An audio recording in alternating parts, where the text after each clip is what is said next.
بات پوری کرتا ہوں.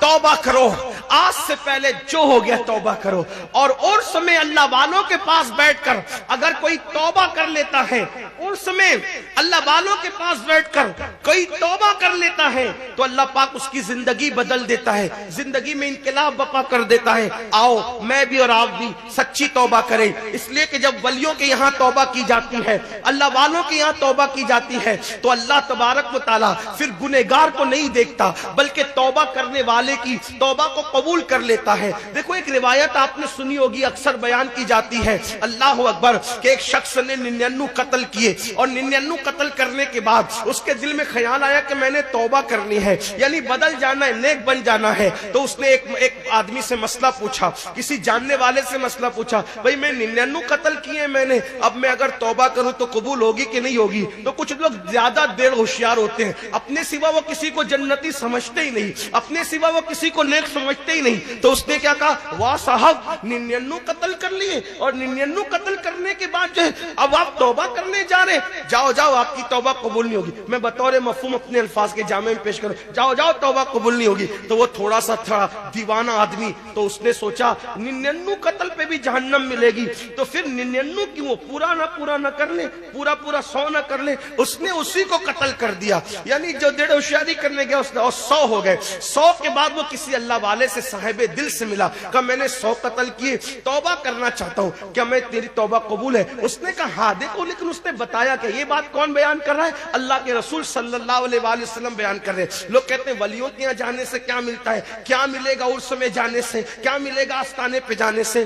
حدیث پاک کا مفہوم ہے 100 قتل کرنے والا جب توبہ کرنے کے بارے میں پوچھتا ہے تو وہ صاحب دل کہتا ہے ہاں تیری توبہ قبول ہوگی. یہ قریب میں ولیوں کی بستی ہے, یہ قریب میں ولیوں کی بستی ہے.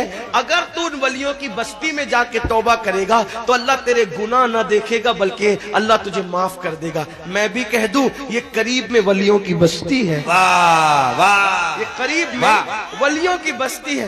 ارے وہ ولی تھے لیکن سید العالمین کی اولاد نہیں تھے, یہ تو ولی بھی ہیں اور مصطفیٰ جان رحمت کی اولاد بھی ہیں. مخدوم جان تکبیر, نعرہ رسالت, صاحب سجادہ, ولیوں کی بستی میں آئے ہیں. اللہ اکبر. کہاں ولیوں کی بستی ہے اور تم توبہ کرو گے ادھر جا کے. اب سوچو اس نے توبہ کی نیت سے ولیوں کی بستی کی طرف قدم بڑھایا. اللہ کی شان دیکھو, اس نے ولیوں کی بستی کی طرف قدم بڑھایا. اللہ کی شان دیکھو, ابھی قدم اٹھا کر کے آگے بڑھا ہی تھا کہ اس کا انتقال ہو گیا اور دھڑام سے زمین پہ گر پڑا. جب انتقال ہوا تو فرشتے آئے, جنت کے فرشتے, رحمت کے فرشتے بھی آئے, جہنم کے فرشتے اور عذاب کے فرشتے بھی آئے. ایک بات آپ کو کہوں, فرشتے اپنی مرضی سے آتے جاتے ہیں کیا؟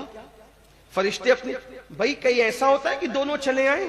ایسا نہیں ہوتا نا, جس کو اللہ بھیجتا ہے وہی آتا ہے. لیکن یہاں اللہ نے دونوں کو بھیجا.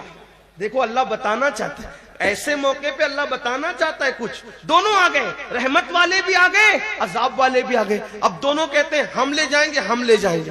ارے ہم لے جائیں گے, تو پھر دونوں میں گفتگو بھی. کہا تم کیوں لے جاؤ گے؟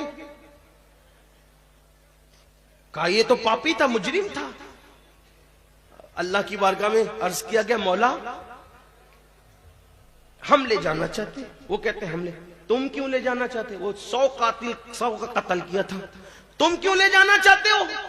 مولا 100 کا قتل تو کیا تھا لیکن اللہ والوں کی بستی کی طرف توبہ کی نیت سے چلا تھا, ابھی پہنچا نہیں, صرف چلا تھا. یاد رکھنا میری قوم کے جوانوں, کسی کا در ایسا نہیں جس کے در پہ جاؤ اور ناکامی کے ساتھ بیٹھ جاؤ تو کامیابی مل جائے, ایسا نہیں ہے. ایک میرے اللہ کا در ہے, اللہ کا در جو خود فرماتا ہے, حدیث قدسی ہے, جو میری طرف چل کر آتا ہے میری رحمتیں اس کی طرف دوڑ کر کے جایا کرتی ہے.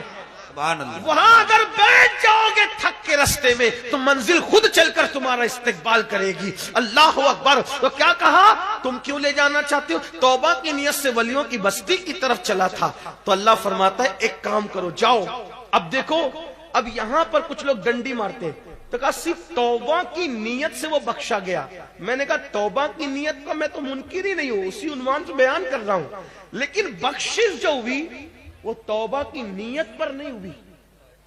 بخشش کسی اور وجہ سے، آپ کی توجہ چاہتا ہوں. ہاں توبہ کی نیت کا تو انکار ہی نہیں ہے، لیکن بخشش کی ہوئی. بھئی بخشش اس پہ ہو جاتی، کس پہ ہو جاتی؟ بھئی توبہ کی نیت سے چلا، اللہ کہہ دیتا میں نے معاف کر دیا، نیت سے چلا معاف کر دیا. لیکن اللہ نے یہ نہیں کہا، حدیث اٹھا کر دے گے کیا کہا؟ اس کے لاش سے لے کر، اس کی لاش سے لے کر اس کے گھر تک کا فاصلہ ناپا جائے، اور اس کی لاش سے لے کر ولیوں کے چوکھٹ کو ناپا جائے، ان کی بستی کو ناپا جائے. اگر یہ اپنے گھر کے قریب ہوا تو جہنم میں جائے گا، اور یہ ولیوں کی بستی کے قریب ہوا تو جنت میں جائے گا. پھر ہوا کیا؟ جب ناپنے کے لیے چلے تو اللہ نے زمین کو حکم دیا، زمین سمٹ جا اور اس کو ولیوں کے قریب کر دے، اور زمین سمٹ گئی اور اس کا لاشا ولیوں کے قریب ہوا تو اس کو پھر جنت میں داخل کر دیا گیا. آپ اندازہ کریں، صرف بنی اسرائیل کے اولیاء کے قریب ہونے کی وجہ سے، لاشا قریب ہونے کی وجہ سے 100 کو قتل کرنے والا جنت میں جاتا ہے. اگر ہمارے دل غوث و خواجہ کے قدموں میں دھڑکتے رہے تو انشاءاللہ دنیا بھی کامیاب ہے اور آخرت بھی کامیاب ہے. اللہ کے بندو سچی توبہ کرو، یہاں بھی نجات ہے، وہاں بھی نجات ہے.